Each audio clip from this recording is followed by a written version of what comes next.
Good evening students. मैं सोनू शर्मा एक बार फिर से आपका स्वागत करता हूं हमारी इंग्लिश की इस क्लास में। जैसा कि हम पार्ट्स ऑफ स्पीच हमने शुरू किया था, नाउन का यानी फर्स्ट पार्ट हम कर चुके हैं। सेकंड पार्ट ऑफ नाउन हम कर रहे हैं आज, जिसमें यानी हमने एब्स्ट्रैक्ट नाउन तक किया था। तो एब्स्ट्रैक्ट नाउन के बारे में पहले मैं आपको थोड़ा सा और यानी किस तरह से हम इनको फॉर्म करते हैं उसके बारे में बताना चाहूँगा। उसके बाद हम अपने लेसन को आगे बढ़ाएंगे। एब्स्ट्रैक्ट नाउन फॉर्मेशन आप लिख सकते हैं, how to form formation. Abstract noun यानी भाववाचक संज्ञा, उनको हम कैसे क्रिएट करते हैं। यानी हमारे पास कॉमन नाउन है, एडजेक्टिव है या वर्ब है, तो उनसे हम किस तरह से एब्स्ट्रैक्ट नाउन बना सकते हैं। तो उसके लिए मैं एग्जांपल आपसे आपको समझा दूंगा। सबसे पहले मैं एग्जांपल लूंगा कॉमन नाउन के। कॉमन नाउन अगर हमारे पास है तो हमें एब्स्ट्रैक्ट नाउन कैसे बनाएंगे।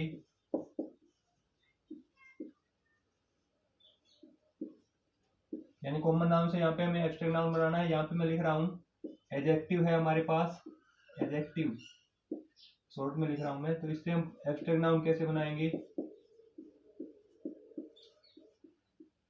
और लास्ट में यहाँ पे लिख रहा हूँ वर्ब। यानी ये तीन एग्जांपल से मैं आपको समझाऊंगा वर्ब से हम एब्स्ट्रैक्ट नाउन कैसे बनाते हैं। एब्स्ट्रैक्ट नाउन है यहाँ पे, यहाँ से यानी ये वर्ब का एग्जांपल होगा, ये एडजेक्टिव का और ये कॉमन नाउन का। देख सकते हैं आप कॉमन नाउन। यानी सबसे पहले हम बात करेंगे कॉमन नाउन अगर हमारे पास है और उसको हमें एब्स्ट्रैक्ट नाउन बनाना है यानी भाववाचक संज्ञा बनाना है, तो किस तरह से यानी हम उसको चेंज कर सकते हैं। जैसे सबसे पहले हमारे पास है थीफ। थीफ एक कॉमन नाउन है और इसको हमें बनाना है एब्स्ट्रैक्ट नाउन। तो यहाँ पे हो जाएगा थेफ्ट। यानी एब्स्ट्रैक्ट नाउन मैंने आपको बताया था कि जो यानी हम ना ही तो देख सकते हैं और ना ही छू सकते हैं, वो एब्स्ट्रैक्ट नाउन होते हैं। यानी थीफ है, थीफ कॉमन नाउन है, इसको हम छू भी सकते हैं। यानी कोई चोर है, थीफ है, उसको हम छू भी सकते हैं और देख भी सकते हैं। लेकिन जो थेफ्ट है, चोरी है, उसको हम ना ही तो देख सकते हैं और ना ही छू सकते हैं। इसके बाद नेक्स्ट है हमारा बॉय। बॉय का जो एब्स्ट्रैक्ट नाउन होगा वो होगा बॉयहुड। नेक्स्ट पैट्रियट बोलते हैं, पैट्रियट देशभक्त के लिए हम बोलते हैं पैट्रियटिज्म, पैट्रियटिज्म। इसी प्रकार से और भी एग्जांपल हो सकते हैं। फॉर एग्जांपल बैगर, लास्ट है बैगर। बैगर यानी कॉमन नाउन है और इसका एब्स्ट्रैक्ट नाउन होगा बैगरी, बैगरी। इसके बाद मैं बात करूंगा एडजेक्टिव से एब्स्ट्रैक्ट नाउन बनाने की। एडजेक्टिव अगर हमारे पास है तो उससे हम एब्स्ट्रैक्ट नाउन कैसे बनाते हैं। यानी एडजेक्टिव के एग्जांपल चाहिए हमें। सबसे पहले मैं लिखता हूँ ब्यूटीफुल। ब्यूटीफुल एक एडजेक्टिव है और इसका हमें एब्स्ट्रैक्ट नाउन बनाना है, तो हमारा एब्स्ट्रैक्ट नाउन बनेगा ब्यूटी, ब्यूटी। यानी ब्यूटीफुल कोई भी वस्तु है या कोई पर्सन में हम यानी कोई भी फीमेल के लिए हम ब्यूटीफुल यूज करते हैं। तो अगर उससे हम देख सकते हैं और छू भी सकते हैं, लेकिन जो ब्यूटी है, सुंदरता है, उसे हम ना ही तो देख सकते हैं और ना ही छू सकते हैं, सिर्फ हम उसे फील कर सकते हैं। इसके बाद नेक्स्ट लिखूंगा मैं यंग। यंग का जो एब्स्ट्रैक्ट नाउन होगा वो होगा यूथ। नेक्स्ट लिखूंगा मैं एडजेक्टिव की बात करें तो यहाँ पे मैं लिख देता हूं एक स्ट्रॉन्ग। स्ट्रॉन्ग का होगा स्ट्रेंथ, स्ट्रेंथ यानी NGTH होगा यहाँ पे, स्ट्रेंथ। नेक्स्ट है रिच। रिच का हमारा एब्स्ट्रैक्ट नाउन होगा रिचनेस। और लास्ट लिख रहा हूं मैं यहाँ पे पुअर। पुअर का हमारा एब्स्ट्रैक्ट नाउन होगा पॉवर्टी, पॉवर्टी। इसके बाद मैं बात करूंगा वर्ब की। वर्ब कौन कौन सी हो सकती है, यानी कि पे, सबसे पहले हमारी वर्ब है पे। पे से हम एब्स्ट्रैक्ट नाउन बनाएंगे पेमेंट,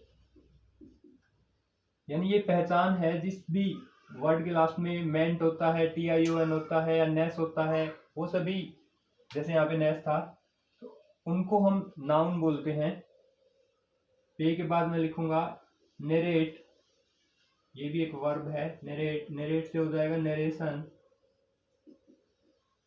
नेक्स्ट वर्ड में लिखूंगा ग्रो, ग्रो से हो जाएगा ग्रोथ। और इसके बाद मैं लिखूंगा अराइव, लास्ट है हमारा अराइव, अराइव से हो जाएगा अराइवल। जैसे डिपार्ट, डिपार्ट से डिपार्चर हो जाएगा। अराइवल को हम ना ही देख सकते हैं और ना ही छू सकते हैं, लेकिन अराइव यानी कोई वर्ब है उसको हम देख भी सकते हैं। सॉरी, यहाँ पे हम वर्ब की बात कर रहे हैं, सिर्फ नाउन के केस में होता है जिसको हम देख सकते हैं या छू सकते हैं। वर्ब को हम ना ही देख सकते हैं और ना ही छू सकते हैं। इसके बाद नेक्स्ट हम बात करेंगे, ये शायद आपको समझ में आ गया होगा, लेकिन इसके लिए आप पहले जो पिछला वीडियो है वो 2 बार जरूर देख लें, तभी आपको अच्छे से समझ में आएगा। एब्स्ट्रैक्ट नाउन डेफिनेशन आप देख लें, एग्जांपल देख लें, उसके बाद में आप इसको समझ सकते हैं। अब हम बात करेंगे काउंटेबल एंड अनकाउंटेबल नाउन की। Countable and uncountable,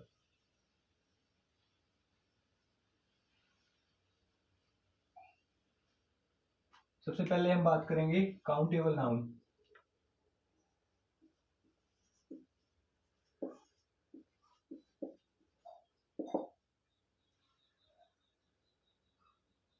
The noun which can be counted, the noun which can be counted is known as countable noun, यानी जिनको हम गिन सकते हैं 1 2 3।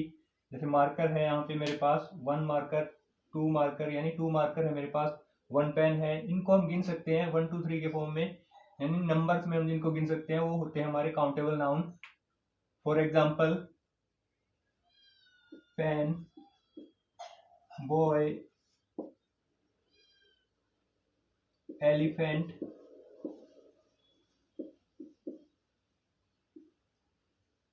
यानी काउंटेबल नाउन प्रॉपर नाउन को हम बोल सकते हैं, या फिर जो कॉमन नाउन है हमारे वो काउंटेबल हो सकते हैं। कलेक्टिव नाउन काउंटेबल भी हो सकते हैं और अनकाउंटेबल भी हो सकते हैं कलेक्टिव नाउन, लेकिन जो हमारे मटेरियल और एब्स्ट्रैक्ट नाउन है वो हमेशा अनकाउंटेबल नाउन होते हैं। तो यहाँ पे अनकाउंटेबल नाउन हम पढ़ेंगे अनकाउंटेबल, नाम से ही जैसे हमें पता लगता है अनकाउंटेबल नाउन, यानी जिनको गिना ना जा सके। The noun which can't be या कैन नॉट बी आप लिख सकते हैं काउंटेड, यानी जिनको गिना ना जा सके उन्हें हम अनकाउंटेबल नाउन बोलते हैं। फॉर एग्जाम्पल, एग्जाम्पल आप यहाँ लिख सकते हैं water, gold, milk, air, rice,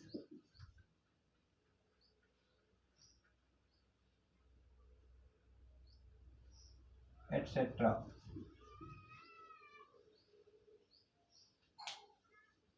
अब यानी एक सर्कल से मैं आपको समझा सकता हूँ, एक सर्कल हम बनाएंगे जिससे आपको अच्छे से समझ में आ जाएगा, लेकिन उसके लिए हमें थोड़ा सा अनकाउंटेबल नाउन को इरेज करना होगा। आपने साथ साथ में नोट कर लिया होगा। तो एक सर्कल बना रहा हूं मैं काउंटेबल और अनकाउंटेबल नाउन के लिए, यानी ये हमारा सर्कल, 2 सर्कल मैंने बना दिए हैं। ये है काउंटेबल नाउन और ये है अनकाउंटेबल नाउन के लिए अनकाउंटेबल।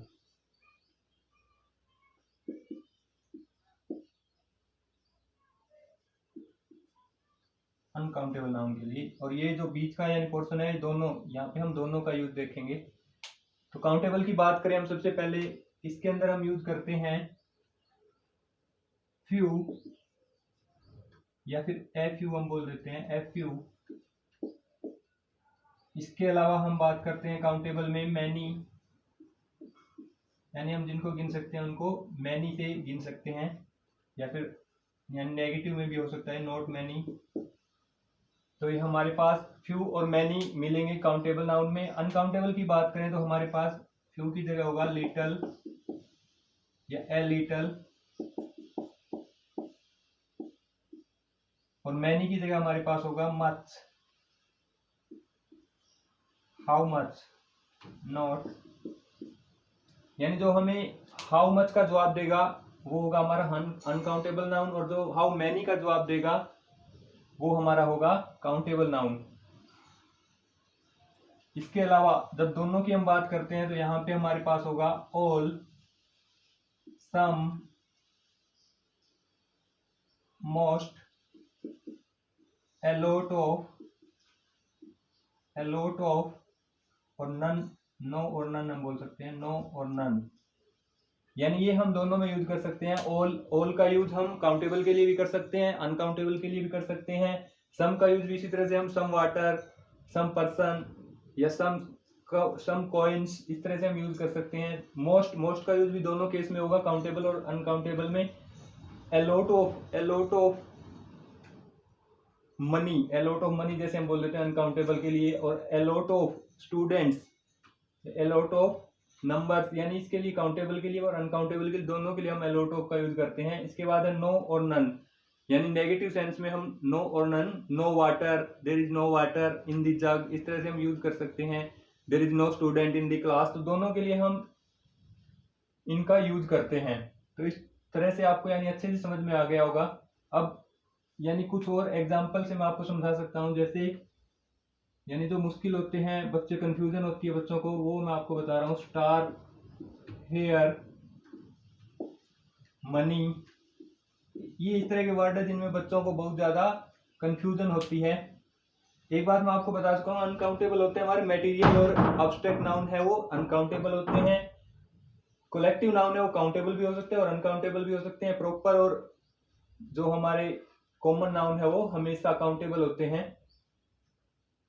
इसके बाद हम बात करेंगे स्टार को और हेयर को, यानी इन दोनों को हम रखते हैं काउंटेबल की श्रेणी में। काउंटेबल, हेयर को यानी दोनों में गिना जाता है, काउंटेबल भी अनकाउंटेबल भी। फॉर एग्जांपल, यानी अगर पूरा हम जो हमारे हेड के ऊपर जितने भी यानी नंबर ऑफ बाल हेयर है उनको हम हेयर बोल सकते हैं, लेकिन जब 2 या 3 यानी काउंटिंग में नंबर में जब बाल गिने जाते हैं, हेयर हमारे काउंट होते हैं, तो हेयर्स हम बोल सकते हैं। तो ये दोनों में आएगा। वैसे हम इसको काउंटेबल मानते हैं, स्टार को भी और हेयर को भी, क्योंकि इनकी हम गिनती कर सकते हैं, स्टार की भी और हेयर की भी, लेकिन वो बहुत ही डिफिकल्ट है, बहुत ही मुश्किल काम है हेयर की और स्टार की काउंटिंग करना। इसके बाद हम बात करेंगे मनी हमारा अनकाउंटेबल है, अनकाउंटेबल है, क्योंकि मनी आपने कभी नहीं सुना होगा 1 मनी, 2 मनी, 3 मनी, इस तरह से हम इनकी गिनती नहीं कर सकते हैं। जैसे हम यहाँ पे गिनती कर सकते हैं कि 1 स्टार, 2 स्टार, 7 स्टार, इस तरह से 5 स्टार होटल जैसे आपने सुना है। हेयर यानी 1 हेयर, 2 हेयर, जैसे कभी कभी खाने में आ जाते हैं तो उस टाइम पे हम उनकी गिनती कर सकते हैं। तो ये काउंटेबल में हमने इनको रखा है। मनी हमारा है अनकाउंटेबल। इसके लिए यानी हमने जो करेंसी है उसमें यानी डिवाइड किया है, जैसे पैसा है, रुपए है, रुपी बोलते हैं, रुपी, इनको हम काउंट कर सकते हैं। तो ये दोनों काउंटेबल नाउन है, काउंटेबल है, लेकिन मनी हमारा अनकाउंटेबल है। इसके बाद मैं एक बात बताना चाहूंगा, अनकाउंटेबल नाउन है उसके साथ यानी कभी भी हम प्लूरल फॉर्म का यूज नहीं करेंगे। अनकाउंटेबल नाउन हमेशा सिंगुलर फॉर्म में ही रहेंगी, क्योंकि जिसको हम गिन ही नहीं सकते, जैसे वाटर है, मिल्क है, राइस है, इनको हम गिन नहीं सकते, तो ये हमेशा सिंगुलर फॉर्म में रहेगी और सिंगुलर वर्ब हमेशा लेगी अपने साथ में। I hope countable and uncountable noun concept आपको क्लियर हो गया होगा। इसके बाद हम बात करने वाले हैं नंबर्स ऑफ नाउन। कोई भी क्वेश्चन होता है तो आप कमेंट बॉक्स में डाल सकते हैं, यानी जो भी आपके दिमाग में क्वेश्चन है, जो क्वेश्चन पूछने वाले बच्चे हैं वो मुझे सबसे ज्यादा पसंद है, क्योंकि जब तक आप पूछोगे नहीं तो आपको कुछ भी समझ में नहीं आएगा। जब तक आप पूछना शुरू करोगे यानी तभी आप सीखना शुरू करोगे। जब तक आपके अंदर पूछने की हिम्मत नहीं है, वो चाहे क्लास में हो या जहां कहीं भी आप कुछ भी सीख रहे हैं, जब तक आप क्वेश्चन नहीं करोगे तब तक आपको कुछ भी समझ में आने वाला नहीं है। तो आप ज्यादा से ज्यादा क्वेश्चन पुट कर सकते हैं कमेंट बॉक्स में। नेक्स्ट हम बात करने जा रहे हैं नाउन नंबर। नाउन नंबर वचन, जिसको हम हिंदी में बोलते हैं वचन। यहाँ पे हम बात करेंगे सबसे पहले सिंगुलर नंबर यानी एक वचन संख्या, एक वचन जिसको हम बोलते हैं। A noun which denotes one person और थिंग इज कॉल्ड या is known as singular number. यहाँ पे आप कंप्लीट इसको लिख सकते हैं, मैंने शॉर्ट में लिखा है singular number. A noun which denotes one person और thing is called singular number. Example से आप समझ जाएंगे सिंगुलर नंबर क्या होता है। यहाँ पे मैं लिख रहा हूं बॉय, गर्ल, हॉर्स, काऊ, ऑक्स। इसके बाद जो मैं न्यू एग्जांपल लिखूंगा यानी जो आपने आज तक शायद ना देखे हो, डेटम। डेटम के बाद मैं लिखूंगा सिलेबस। नेक्स्ट है हमारा वर्ड फिनोमेना, फिनोमेनन, एटसेट्रा। यानी ये सब हमारे सिंगुलर नंबर है। Boy, girl, horse, cow, ox, datum, syllabus, phenomena, etcetera, phenomenon. इसके बाद मैं बात करूंगा plural number.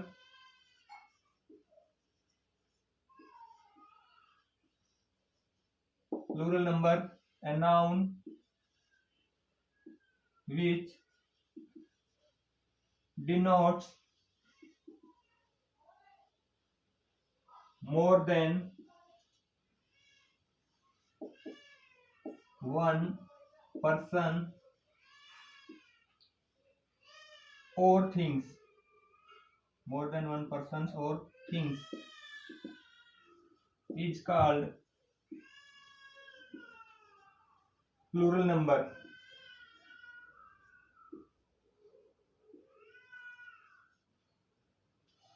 A noun which denotes more than one person or things is called plural number। यहीं पे यानी इनको हम प्लूरल में चेंज करेंगे। जो एग्जांपल हमने सिंगुलर में लिए थे, बॉय का क्या हो जाएगा बॉयज, उसके बाद गर्ल्स हो जाएगा, नेक्स्ट हॉर्स का हो जाएगा हॉर्सेज, शॉर्ट होगा यहाँ पे एच, हॉर्सेज के बाद काउज, ऑक्स का हमारे पास हो जाएगा ऑक्सन, डेटम का प्लूरल हो जाएगा डेटा। बहुत बार यानी आप ये वर्ड यूज करते हैं डेली लाइफ में भी, डेटा यानी डेटा, फोन में डेटा या मोबाइल में हम बोल सकते हैं, कंप्यूटर में जो डेटा है यानी वो इसका हमेशा प्लूरल होता है। डेटा हमेशा प्लूरल होता है। डेटम हमारा सिंगुलर नंबर है। इसके बाद इसी तरह से सिलेबल, सिलेबी हमारा प्लूरल होता है, सिलेबस हमारा सिंगुलर है। सिलेबी, सिलेबी हमारा प्लूरल है।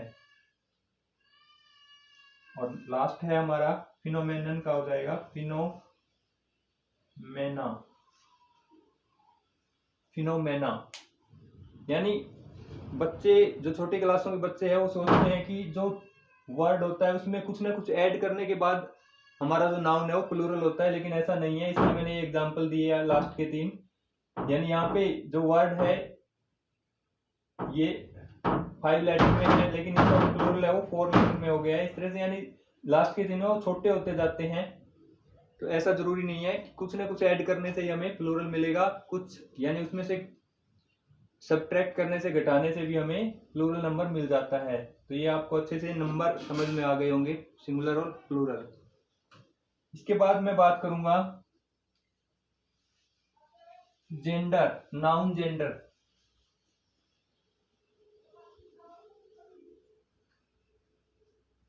चार प्रकार के जेंडर है जिनकी हम बात करने वाले हैं। Masculine gender, feminine gender, neutral gender,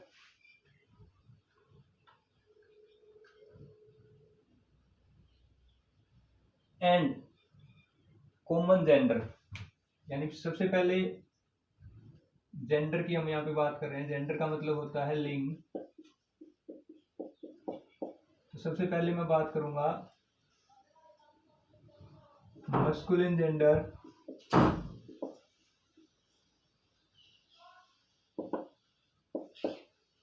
यानी पुरुषवाचक या पुल्लिंग हम जिसको बोलते हैं, pulling.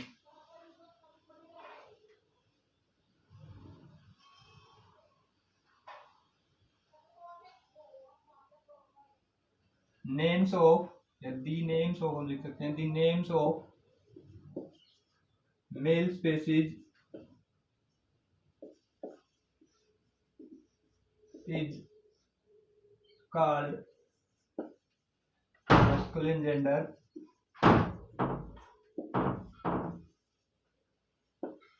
The names of male species is called masculine gender.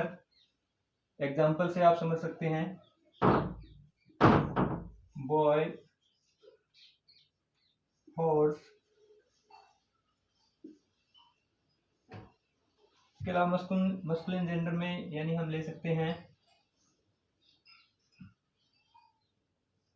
King,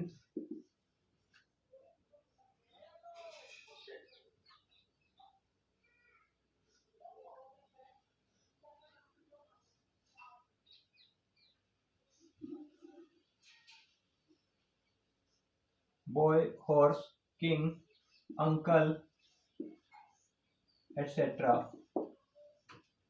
यानी names of male species is called masculine gender. पुल्लिंग यानी वो है जो मेल स्पेसीज या पुरुष जाति को दर्शाते हैं, वो हमारे पुल्लिंग होते हैं। जैसे लड़का, घोड़ा, राजा और चाचा, ये हमारे मस्कुलिन जेंडर है। सेकंड में बात करूंगा फेमिनिन जेंडर। जेंडर, ये डेफिनेशन लिखेंगे पहले। The names of female species, यानी जातियां, जो स्त्री जाति की बात करता है, is called feminine gender.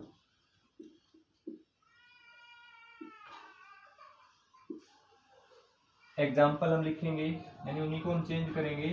Boy का हो जाएगा गर्ल, हॉर्स का हो जाएगा मेयर, किंग का हो जाएगा क्वीन, अंकल का हो जाएगा आंट, एक्सेट्रा। डॉग है, जैसे डॉग का बिच हो जाएगा BITCH। इसके बाद नेक्स्ट हम बात करेंगे कॉमन जेंडर। थर्ड है हमारा common gender.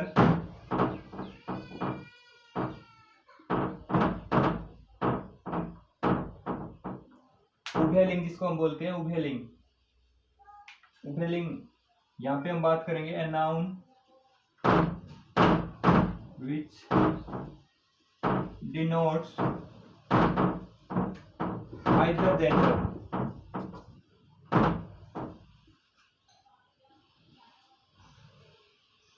Either gender is called common gender.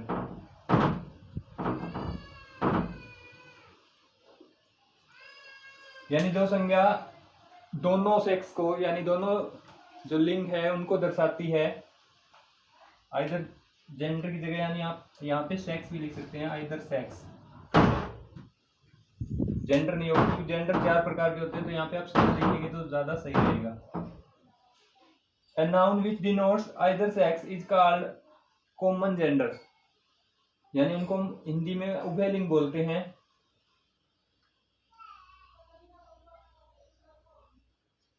Example से आप समझ सकते हैं। कॉमन जेंडर के एग्जाम्पल है, ऊपर मैं लिखूंगा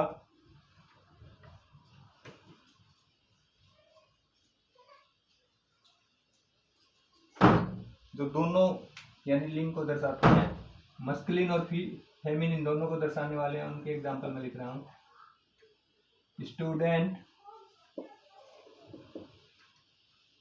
teacher, neighbour,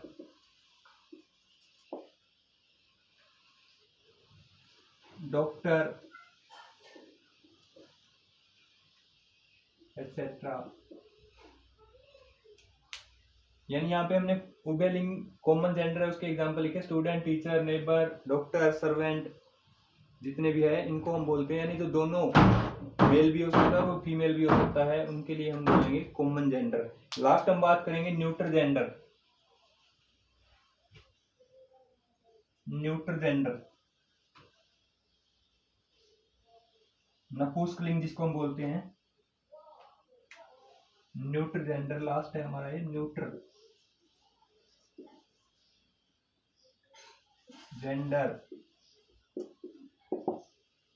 A noun that denotes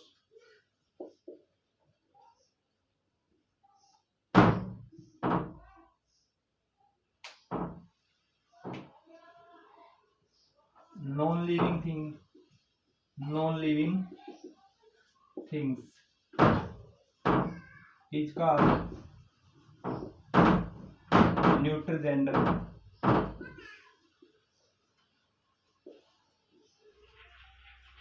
Pen, table,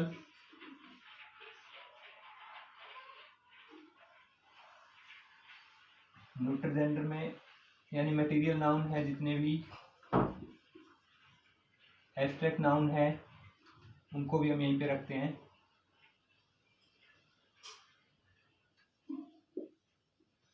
honesty, beauty, strength, bravery, ये सभी हमारे न्यूट्रल जेंडर है। इसके बाद जेंडर के बारे में यानी थोड़ा सा मैं आपको बताना चाहूंगा। लास्ट हमारा रहता है जो यानी जेंडर हमारे कोमलता को, सज्जनता को या सुंदरता को दर्शाते हैं, उनको हम रखते हैं फेमिनिन जेंडर की श्रेणी में। फेमिनिन जेंडर होते हैं यानी जो कोमलता, सुंदरता या सज्जनता को दर्शाते हैं।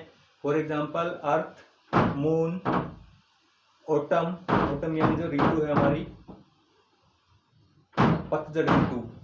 इसके अलावा जो जेंडर हमारे यानी पावर को, दृढ़ता को, शक्ति को, एनर्जी को या दृढ़ता को दर्शाते हैं, उनको हम रखते हैं मस्कुलिन जेंडर की श्रेणी में। For example sun, air, wind हम बोल सकते हैं, सन, विंड, समर, ये सभी हमारे मस्कुलिन जेंडर की श्रेणी में आते हैं। और जो न्यूट्रल जेंडर है उसमें हम नॉन लिविंग थिंग्स को, स्मॉल एनिमल्स को रखते हैं न्यूट्रल जेंडर की श्रेणी में। आई होप ये वीडियो आपको अच्छे तरीके से समझ में आ गया होगा। नेक्स्ट हमारा जो वीडियो होगा वो होगा प्रोनाउन के ऊपर, जो हमारा सेकंड पार्ट ऑफ स्पीच है प्रोनाउन, उसके ऊपर यानी हमारा अगला वीडियो है। तो यहाँ तक आपको कोई भी क्वेश्चन है तो आप कमेंट बॉक्स में पूछ सकते हैं। और अगर आपको ये वीडियो अच्छे से समझ में आया है तो कृपया करके लाइक और शेयर करें एज मच एज पॉसिबल, यानी जितना ज़्यादा आप कर सकते हैं उतना ज़्यादा इसे लाइक और शेयर करें। जय हिंद, जय भारत।